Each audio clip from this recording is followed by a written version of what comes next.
আসামি আকাশ একটা কুখ্যাত মাদক সম্রাট, সে রাতুল গ্রামের বাসিন্দা।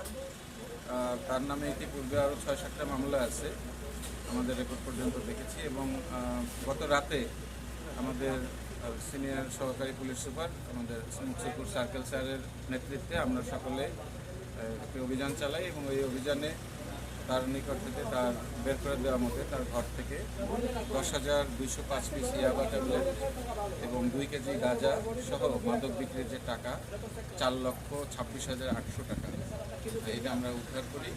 এই মামলা দায়ের প্রক্রিয়াধীন আছে। আমরা ইতিমধ্যে মামলা রুজু হচ্ছে এবং আমরা পরবর্তীতে আপনাদের যে মাদক বিক্রির টাকা সে এটা তার ব্যক্তিগত অ্যাকাউন্টে সেভ করে তার সেই খাতাপত্র, কাগজপত্র, নথিপত্র আমরা উদ্ধার করেছি।